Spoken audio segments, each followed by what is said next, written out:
उसके बाद मेरी मतलब इम्यूनिटी से लेके हर चीज़ बहुत वीक हो गई थी और मुझसे हो नहीं पा रही थी मतलब चीज़ें। मुझे एक तरह से बोल दिया था कि आप अब नहीं कर पाओगे, आप घर जाओ। इवन मेरी मदर को भी उन्होंने कॉल पर ये बोला कि हमें नहीं लगता कि आपकी बेटी अब कर पाएगी। इसने बहुत संघर्ष करा था, जिस उम्र में उसको खेलना चाहिए। दीपावली क्या चीज़ है, हम लोग बंगाली हैं, नौ दुर्गा हमारे लिए मेन मायने रखते हैं, लेकिन इसने कभी नौ दुर्गा नहीं देखा।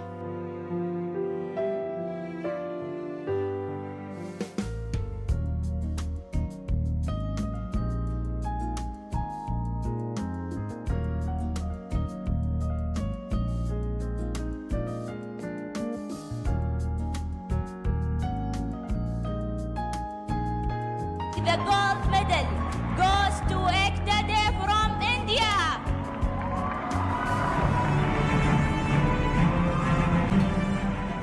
नमस्कार, मैं हूं शरद द्विवेदी। दीपावली की आप सभी को बहुत बहुत शुभकामनाएं। और जगमग दीपावली के इस पर्व में मैं जहां बैठा हूं और आपको यहां से शुभकामनाएं दे रहा हूं। एक छोटा सा घर है लेकिन खुशियों से भरा है। और घर ये नहीं देखता कि आपने उसको सजाया कैसा है। खूब सजा बजा घर है, बहुत अच्छा घर है। इस घर की जो मालकिन है वो इसको बहुत साफ़ सफाई से रखती हैं। लेकिन यहाँ एक ऐसी बिटिया भी है जो कमाल कर रही है। और मैं अक्सर ये सोचता हूँ कि रोशनी आखिर होती कहाँ है। रोशनी होती है आप में और हम में, हमारे व्यक्तित्व में, हमारे काम में। बाहर की रोशनी कितनी कर लें हम, खूब झालर सजा लें, लाइट्स लगा लें, बड़े बड़े घर बना लें, बंगलोज बना लें, लेकिन उन बंगले के भीतर जाकर भी मैंने एक सन्नाटा महसूस किया है। आपने भी किया होगा। तो यहाँ एकता नाम की एक बहुत प्यारी सी बिटिया रहती है। दो और छोटी छोटी बिटियाँ हैं जिनसे भी आपकी मुलाकात होगी। और एक ऐसे पेरेंट्स हैं जिन्होंने एकता को आगे बढ़ाने के लिए और एकता का दिया पूरी दुनिया में जगमग करने के लिए वो खुद दिए का तेल बन गए। वो उन्होंने खुद को जलाया, जलाना पड़ता है, और ये काम माता पिता से बेहतर कोई नहीं कर सकता। तो उन्होंने वो काम किया। और यही वजह है कि राजधानी भोपाल के पंचशील नगर में अंदर गलियों से गुजरकर जब हम इस घर में आते हैं तो यहाँ मैं दीपावली की एक अलग ही रोशनी अनुभव कर रहा हूँ। क्योंकि इस रोशनी की जो सच्ची प्रतिनिधि है उससे आपकी मुलाकात कराऊंगा थोड़ी देर में। और इस बिटिया ने, जिसका नाम एकता डे है, इसने नेशनल और इंटरनेशनल लेवल पर कई बड़े माइलस्टोन, बड़े अचीवमेंट्स हासिल किए हैं, न सिर्फ नेशनल बल्कि इंटरनेशनल लेवल पर भी। और यही वजह है कि हम एकता से बहुत उम्मीदें करते हैं। दीपावली की जगमग के बीच असली जगमग वाले घर में मैं हूं, वहां आपको मिलवाता हूं एकता डे से।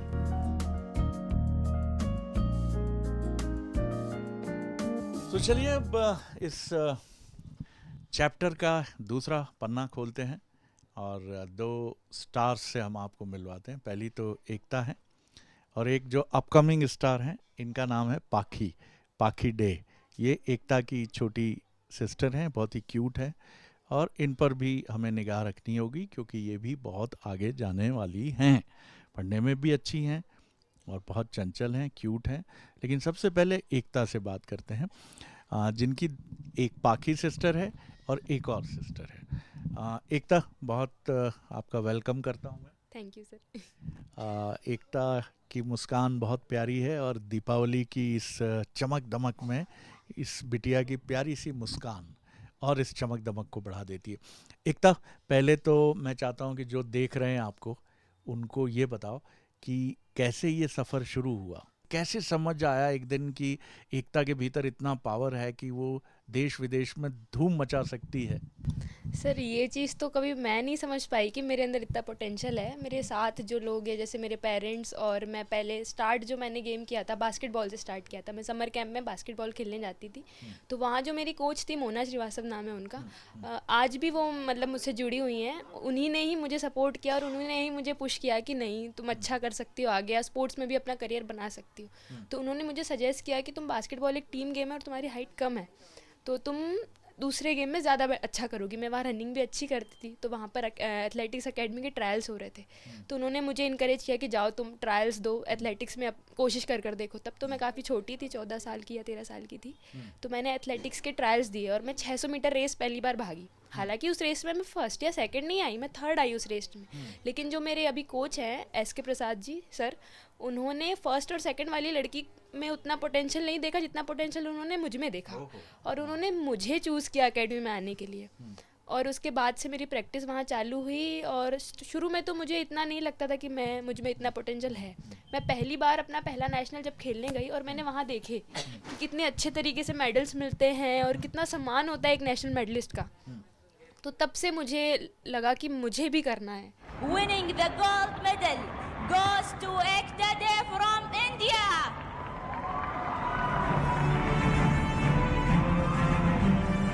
आमतौर पे घर में पापा मम्मी खेलोगे कूदोगे तो होगे खराब वाला, वही स्टीरियोटाइप चलता है। तो मम्मी पापा ने दोनों ने ये बोला कि अच्छा है जाना? जी सर, मम्मी पापा ने, मैंने जो भी किया मुझे हमेशा सपोर्ट मिला है मम्मी पापा की तरफ से। मतलब उन लोगों ने हमेशा मुझे मोटिवेट किया है कि मतलब वही मेरे बैकबोन है कि कर सकती हो तुम। हमेशा मुझे भरोसा दिलाने वाले मेरे पेरेंट्स ही है कि मैं और भी अच्छा कर सकती हूँ।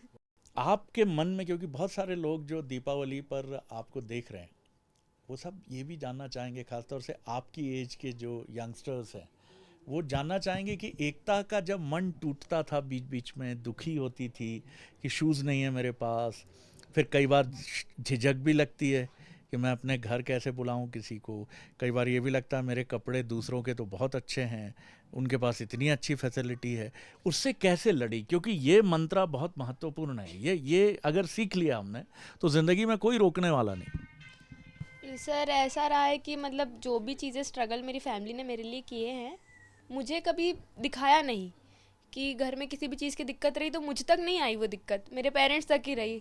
वो लोग अपने तक, मैं मतलब कभी बोलती थी कि मुझे शूज़ चाहिए तो मुझे पता था मुझे मिल जाएंगे, कहीं से भी पापा मम्मी करके देंगे, लेकिन देंगे मुझे। तो और कई बार ऐसा लगता भी था कि मतलब मुझे अच्छा करना है कुछ, मैं चाहती है यूँ कि मैं आगे चल के इतना अच्छा करूँ कि मेरे जो फैमिली का स्ट्रगल है, इतना मेरे पापा काम कर रहे हैं, मैं उनको अच्छी लाइफ दे सकूं, मतलब अच्छा घर ले सकूं, अच्छी गाड़ी, यही सब चीज़ें मैं भी चाहती हूँ आगे चल के। नहीं, वो तो बिल्कुल होगा, 100% होगा। मैं आपको बता दूं कि एकता के पापा कारपेंटर हैं, पश्चिम बंगाल कोलकाता के रहने वाले हैं, और वहाँ से 99 के आसपास वो भोपाल आए थे। तो सबसे टफ मोमेंट कौन सा रहा अब तक लाइफ का, जो स्पोर्ट्स का भी रहा और लाइफ का भी रहा? सर मेरा टफ मोमेंट तब था जब मुझे ये बोल दिया गया कि मैं नहीं कर पाऊँगी, अब कि आपसे नहीं होगा, अब आप घर जाओ, अब आपसे नहीं हो पाएगा। तो वो मेरे लिए टफेस्ट मोमेंट था। और मतलब उस टाइम पे भी मेरी फैमिली, मेरी मम्मा मुझे सपोर्ट कर रही थी कि नहीं तुमने पहले किया है तो अभी भी करोगे। मुझे कोविड हो गया था, उसके बाद मेरी मतलब इम्यूनिटी से लेके हर चीज़ बहुत वीक हो गई थी और मुझसे हो नहीं पा रही थी मतलब चीज़ें, मुझे समय चाहिए था रिकवर करने का। और वो कुछ लोग मेरे जो हैं पुराने कोचेस वो समझ नहीं पा रहे थे और मुझे एक तरह से बोल दिया था कि आप अब नहीं कर पाओगे, आप घर जाओ। इवन मेरी मदर को भी उन्होंने कॉल पर ये बोला कि हमें नहीं लगता कि आपकी बेटी अब कर पाएगी। तो उस टाइम पे मेरा मतलब मैं अंदर से बिल्कुल टूट गई कि मतलब मेरे कारण मेरे पेरेंट्स को ऐसा बोला जा रहा है। लेकिन स्टिल मेरी मम्मा में इतना था, उनको कॉन्फिडेंस था मुझ पे कि नहीं तुम करोगी। उनको ये चीज़ थी कि नहीं तुम कर सकती हो, एक ट्राई और दो, अपने आप को एक मौका और दो, वो हमेशा यही बोलती आई। मेरी मम्मा गई फिर स्पोर्ट्स ऑफिसर से मिलने, विकास खराटकर सर जो है हमारे ऑफिसर। मेरी मम्मा जब मिलने भी जा रही तो मैं उनको मना कर रही थी कि नहीं आप क्यों जा रहे हो, मेरे कारण आपको झुकना पड़ रहा है, मैं नहीं कर पाई इसीलिए आज आपको ये बातें सुननी पड़ रही है। लेकिन मम्मा ने बोला नहीं ऐसा नहीं है, मैं करूँगी तुम्हारे लिए और तुम भी आगे अच्छा करोगी, खुद पर भरोसा रखो। मुझे भरोसा दिलाया मम्मी ने। कोच के पास ही सीख रहे तो कोच ने इसको विदाउट लेटर निकाल दिया था और लेटर आ भी गए थे बाकायदा। तब मैंने सोचा ये मेरी लड़की घर आ जाएगी तो घर में ये चार दीवारी के अंदर ही रह जाएगी, झुग्गी में ही रह जाएगी। कभी हम अगर ये अच्छा खेले कम से कम इसको सरकारी सर्विस लग जाए, कभी हम लोगों को अच्छा दिन आ जाए, ये सोच के हमने विकास सर से मिले थे। 2-3 बार मिले थे, लेकिन मेरे बच्चे ने मुझे एक सवाल करा था, मम्मी अगर आपकी पेट में अगर जायगा दे सकते हो 9 महीना तो आप मुझे हंडी में जायगा नहीं दे सकते हो? तो मतलब आप मुझे 2 रोटी नहीं खिला सकते हो, आप क्यों बार बार सर के पास जा रहे हो? उसके बाद देखा विकास सर ने मेरी बात मानी है, इसको वापस एकेडमी में लिया है और मैंने उनको बोल के आई थी, सर अगर मेरी लड़की को एक चांस आप दे दीजिए, मेरी लड़की अगर मेडल दे नहीं पाए तो आप उसको निकाल देना, हम आपको सवाल नहीं करेंगे। तो बोलेंगे ये माता रानी की कृपा है और मेरे लड़की की संघर्ष भी है। उसी टाइम में मेरी लड़की ने नेशनल में गोल्ड मेडल के साथ क्वालिफाई करा था और कुवैत से जाके मेडल लेके आए थे। ये मेरे लिए बहुत, माने मेरी लड़की ने मेरी मान रखे थे, ये मेरे लिए बहुत बड़ी बात है जो देश को उसने मेडल दिया है। ये डायलॉग मेरे को बड़ा ज़बरदस्त लगा है ना। ये तो मेरे को लगा कि सलीम जावेद के टक्कर का डायलॉग है। एकता, हाँ कमाल का डायलॉग बोला बेटा तूने कि 9 महीने पेट में तो जगह दे सकते हैं, लेकिन क्या 2 रोटी खिलाने का आपके पास गुंजाइश नहीं है क्या? बच्ची जहाँ तक जाना चाहे, मैं तो जितने मेरी तकलीफ भी हो कोशिश करूँगा सर, मेहनत करके उसको जगह पहुँचाने की। ये तो हर माँ बाप का ही सपना होता है। अपने अंदर जो बाप जो है अपने कष्ट चाहिए, लेकिन बच्चे को कभी कष्ट में रहना देखा नहीं जाते। ये तो अपन का और एकता का भी मेहनत है सर, वो भी मेहनत कर रहा है, इसीलिए हम लोग उसको समझ कर पा रहा। वो मेहनत नहीं करते, हम लोग ट्राई करता जरूर, लेकिन उसका भी तो कोशिश था, वो भी कोशिश करा।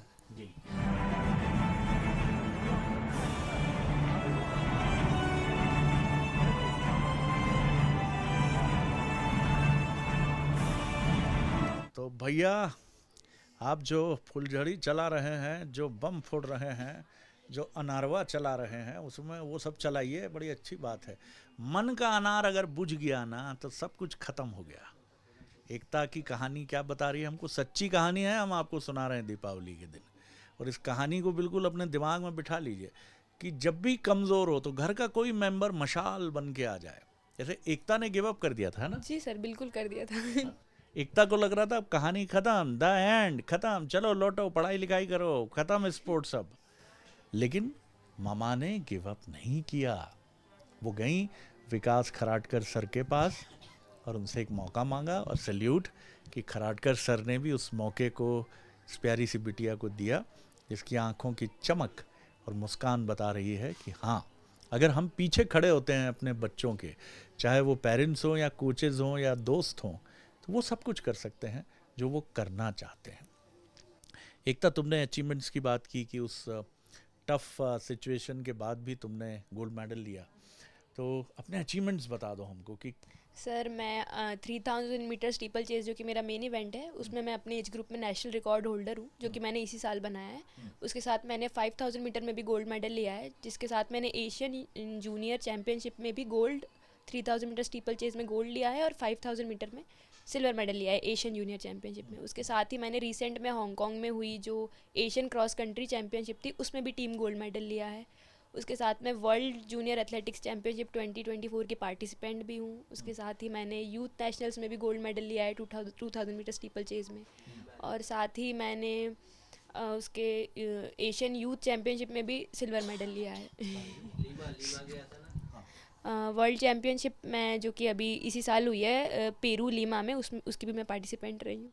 अभी रिसेंटली कहाँ से लौटी हो, हांगकांग से? जी सर, रिसेंटली मैं Hong Kong Asian cross country championship से गोल्ड मेडल लेकर आई हूँ। तुम जब पहली बार फ्लाइट में बैठी तो कैसा एक्सपीरियंस था? डर था कि कैसे किससे पूछूं, क्योंकि गलती से मुझसे भी घंटी दब गई थी तो वो खटाखट अंग्रेजी बोलने वाली एयर होस्टेस आ गई? इतना टफ तो नहीं था सर, क्योंकि मैं एक टीम के साथ थी मेरे, और इंडियन टीम थी, मेरे साथ वाले भी मेरी तरह थे जो कि पहली बार बैठे थे, कुछ पहले से बैठे हुए थे। मुझे तो बस उस समय विंडो सीट दिख रही थी कि मुझे किसी तरह विंडो सीट मिल जाए। मुझे बस मिल गई? देखने थे। हाँ मिल गई थी। हाँ, बस मुझे बादल देखने थे कि मैं उड़ रही हूँ, तो मुझे बस बादल देखने, वीडियोस बनानी है, मम्मा को भेजने की, देखिए मैं फ्लाइट में बैठी हूँ, तो बस मुझे सिर्फ विंडो सीट सूझ रहा था उस समय। डर तो पता ही नहीं चला कुछ।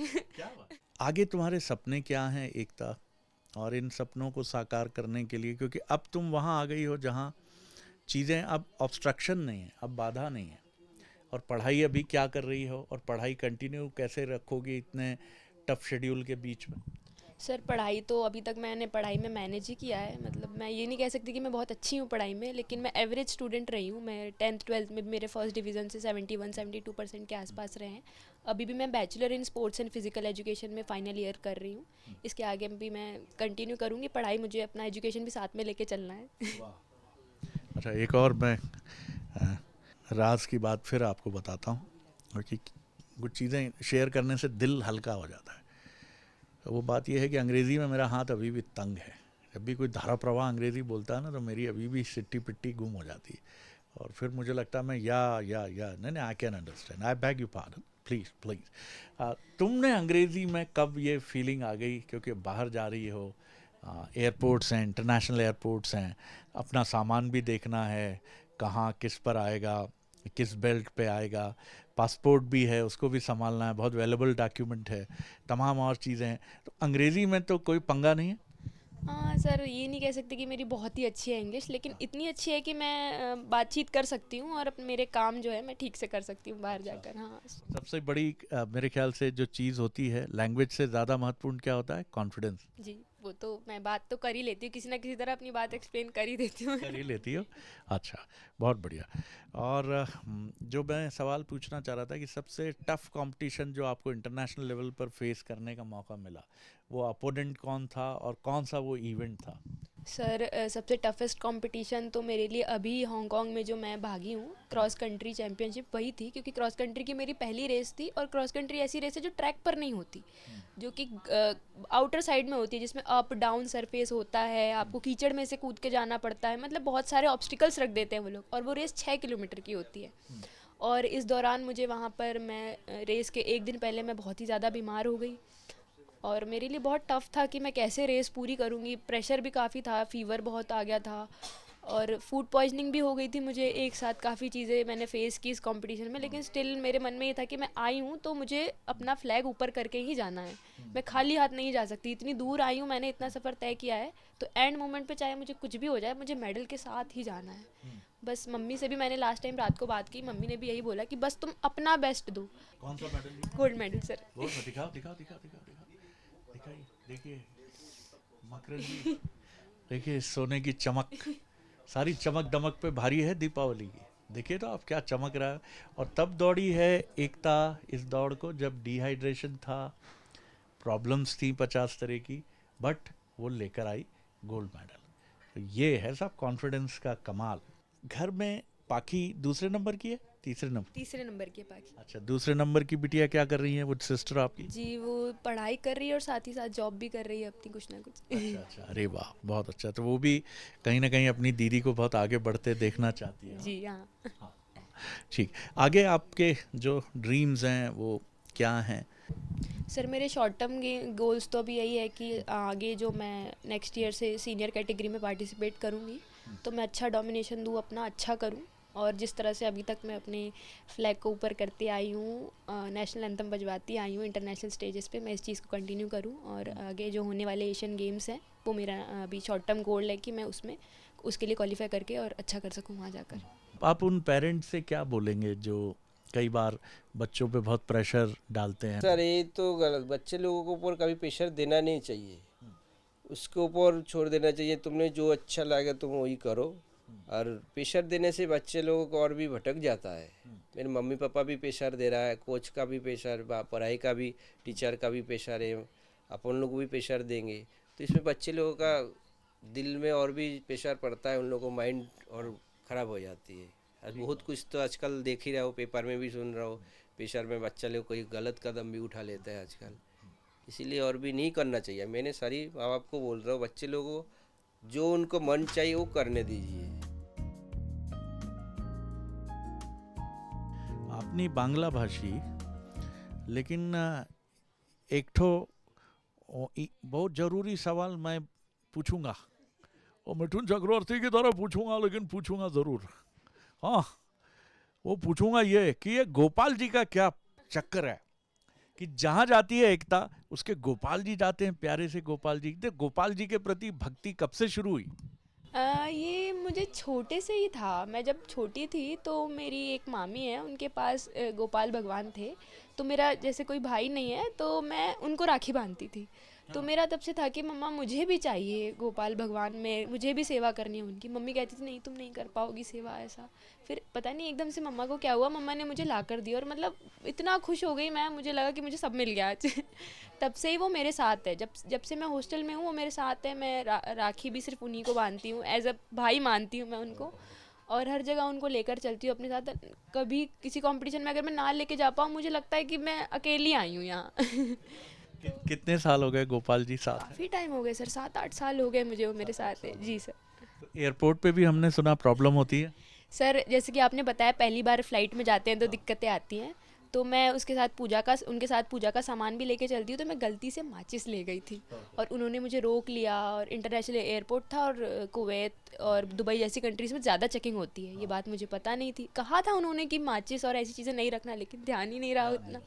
फिर पुलिस आ गई और उन लोगों ने बुला ली, उन्होंने मेरा बैग खुलवाया। फिर मैंने उनको खोल कर दिखाया कि मेरे पास ये भगवान है और मैंने इनके लिए रखे और मेरी पहली फ़्लाइट है। मैंने एक्सप्लेन किया अच्छे से कि मेरी पहली फ़्लाइट है, मुझे पता नहीं था ऐसा। तो उन्होंने पहले तो मेरी शक्ल देखी गौर से, उसके बाद कहा जाने दो बच्ची को। माचिस रख ली उन्होंने और माचिस रख ली और कहा जाने दो बच्ची को। ऑल द बेस्ट भी कहा, बेस्ट विशेस भी दी और कहा कि आगे से ध्यान रखना। जी मैं चाहूँगी सब माँ बाप को गर्व होना चाहिए अपनी बेटियों के लेके। मुझे बहुत गर्व है, मुझे 3 लड़की है, मुझे कभी अफसोस नहीं होता जो मेरी बेटा नहीं है। Winning the gold medal goes to Ekta Day from India.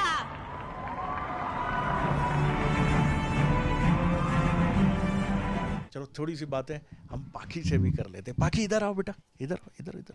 हाँ, कैसा लगता है दीदी जब इतने सारे कंपटीशन में जाती हैं और बढ़िया बढ़िया मेडल लेके आती हैं? बहुत ही अच्छा लगता होगा।